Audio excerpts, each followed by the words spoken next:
I'd like to pay respects to the Wurundjeri elders, both past and present, and as I say, encourage those of us, all of us, if we're non-Indigenous, to give due recognition to the centrality of Aboriginal knowledge and histories. The Food for Thought Network aims to empower, support, connect and sponsor women.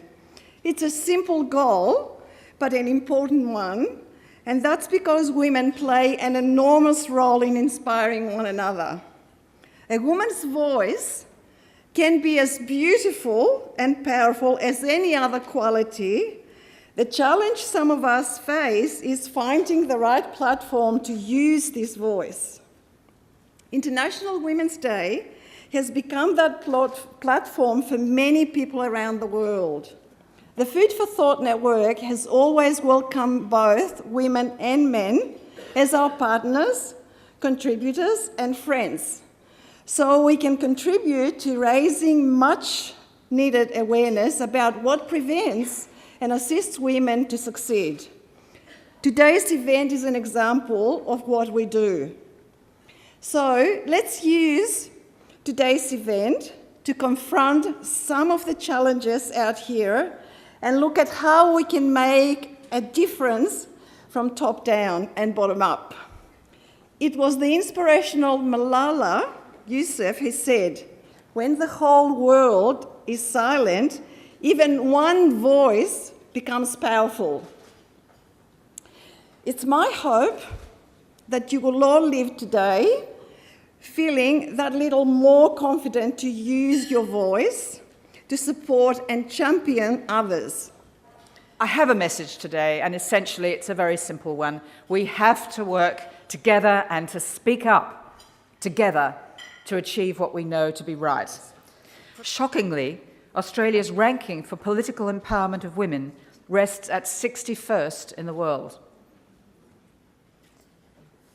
Our ranking for ministerial positions takes us down to 77th. For labour force participation, Australia ranks 54th, and for wage equality, we rank 63rd. As you will all know, the gender pay gap in Australia is about 18%, and average superannuations for women at retirement in Australia are 47%, nearly 50% less than men. And more than 3 million Australian women are responsible for unpaid care. I have been very heartened by the sisterhood in Parliament, by the fact that Michaela Cash can share a joke with Hanson Young because they see things from very much the same perspective. So I guess I would like to finish then, if I may, by congratulating you all for this remarkable pulling together through the Manningham City Council and Food for Thought. We need to do more of this, and we need a more identifiable, less fractured movement to ensure that the voice of women and that political power is realised around the issues that we all care so much in Australia. You don't need to have to be a mayor or the next female prime minister to make a difference.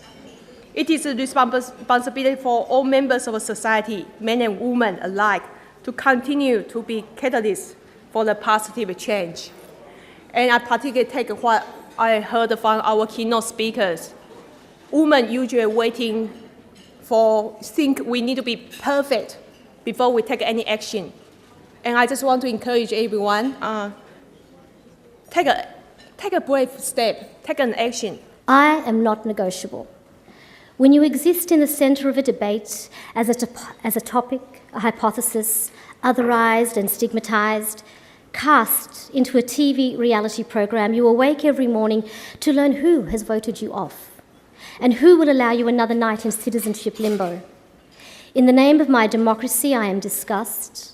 In the name of my freedom, I am controlled. In the name of breaking down stereotypes, I am served on a platter to the media, to an editorial, op-ed, a talkback show, a panel, to be tasted, chewed over and spat out, leaving me with indigestion, while you pat yourself on your back for your magnanimous efforts to understand the other. Understand this. I do not want you to understand me if by understanding me you will insist on misunderstanding me first.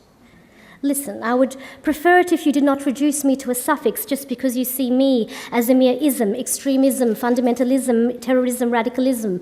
I tell you, I am bored with your laziness. To the media which wants to own me, I say this. I will not be a negotiable citizen in my own country. You will not tolerate me or decide if I have a place in my own home. I am no one's victim, no one's pawn. Listen to me clearly. I am not negotiable. In a Victoria-wide science talent search, if you are a teacher, you will be familiar with this. The requirement was to write a book with illustrations. I wrote the book, but just because it had illustrations, that shouldn't stop a person with a disability or a sight impairment from being able to participate.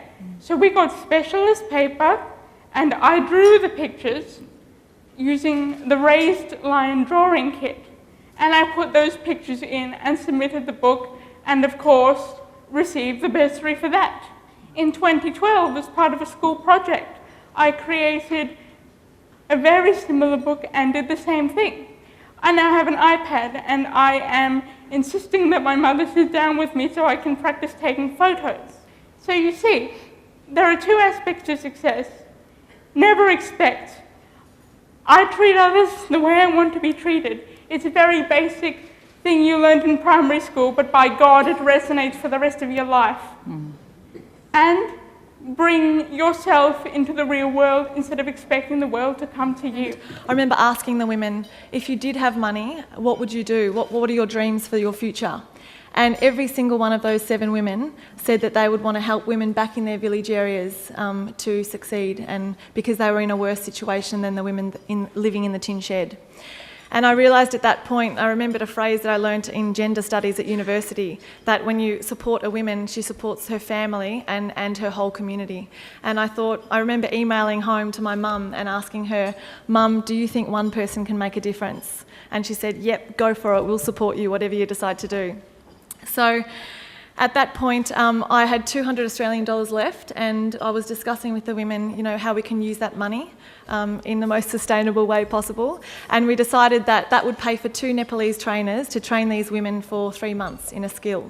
So the women started learning how to make knitted products, and I brought them back then to Australia to sell them. And I've been doing that now for the past 10 years and have an incredibly supportive team of 50 volunteers here.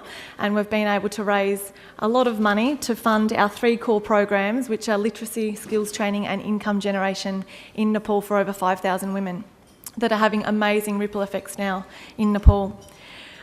So we've seen a decrease in domestic violence from this, and we've seen a decrease in migration levels of women abroad to Gulf countries that get very badly exploited a lot of the time.